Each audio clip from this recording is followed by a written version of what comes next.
இருந்து தீர வேண்டிய ஒரு முதலமைச்சர் ஒரு சாதி துவேஷத்தை தூண்டி இந்த பிரச்சனையை திசை திருப்ப பார்ப்பது என்பது அயோக்கியத்தனம் என்பது மட்டுமல்ல, அற்பத்தனம். கலைஞர் தீ வைத்து கொளுத்தினாலும் திருந்த மாட்டான் என்பதற்கு இந்த அறிக்கை தமிழ்நாட்டு மக்களுக்கு சொல்லியது. நான் கேட்கிற மத்திய அமைச்சரவையில் 8 அமைச்சர்கள் தலித் அமைச்சர்கள். யார் மீதாவது குற்றச்சாட்டு இருக்கிறதா? யார் மீதாவது குற்றச்சாட்டு உண்டா?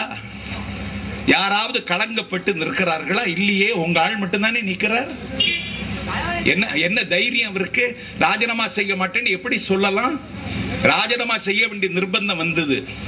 இந்த டெலி நவ் என்று சொல்லக்கூடிய சர்வதேச புகழ்பெற்ற இந்திய தொலைக்காட்சி நிறுவனத்திற்கு இந்திய திருநாட்டினுடைய அரசியலை அனுமானிக்கிற ஆற்றல் பெற்ற புரட்சி தலைவி கொடுத்த விரிவான பேட்டி, எதிர்க்கட்சிகள் கொடுத்த நிர்பந்தம்,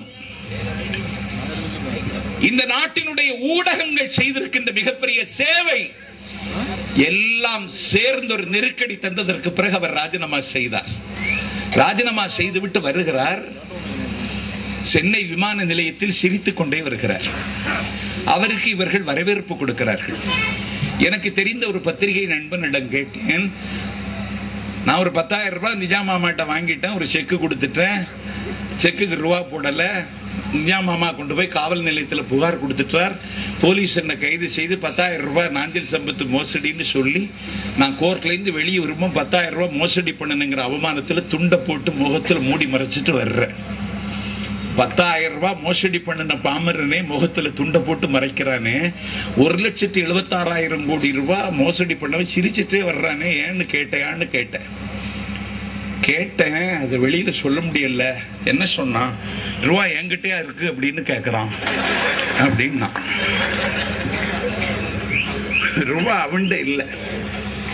சுப்பிரமணிய சாமி கிட்ட கேட்டா சொல்லுகிறார், சோனியா காந்தி 60%, கருணாநிதி 30%, ராஜா 10%ங்கிறான். அவன் எத்தனை % நமக்கு இன்னும் சரியா வரல.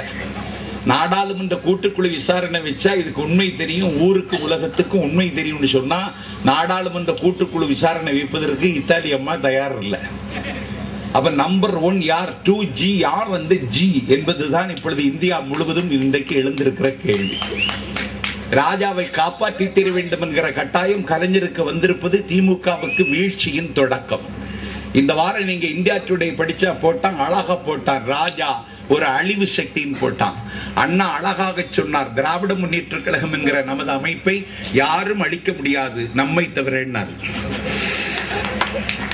அவங்களே அழிச்சிருவாங்களா?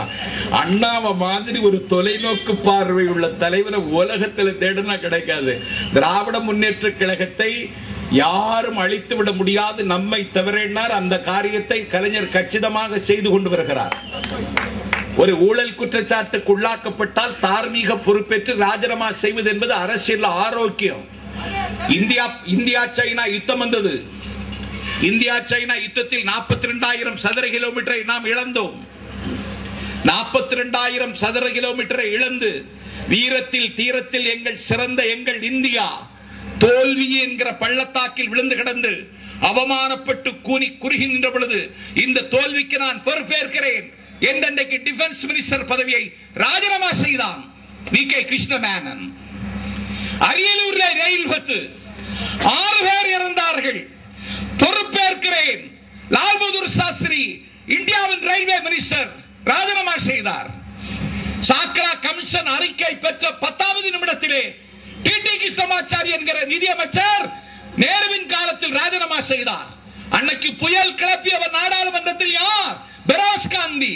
அவன் யார்? மருமகன். யாருக்கு? பண்டித ஜவஹர்லால் நேருவினுடைய அருமந்த மருமகன். The number 1 parliamentarian. அவன் தான் டி.டி. கிருஷ்ணமாச்சாரி பிரச்சனையை நாடாளுமன்றத்தில் புயல் கிளப்பியவன். இந்தியன் டைம்ஸ் என்று சொல்லக்கூடிய பத்திரிகையில் ஒரு ஆயுள் காப்பீட்டு கழக நிறுவனம் என்கிற LIC ஏடி முந்திரா என்கிற தனியார் நிறுவனத்திற்கு 1 கோடி ரூபாய் கடன் கொடுத்திருக்கிறது. ஒரு பொதுத்துறை நிறுவனம் ஒரு தனியார் நிறுவனத்திற்கு 1 கோடி ரூபாய் கடன் கொடுக்க வேண்டும் என்றால் அதிகார துஷ்பிரயோகம் இதிலே நடந்ததற்கு வாய்ப்பு இருக்கிறது என்று ஒரு ஆங்கில பத்திரிகையில் கொண்டு வந்து செய்தி வைத்துக் கொண்டு நாடாளுமன்றத்திலே புயல் கிளப்பியவன் நேருவின் மருமகன்.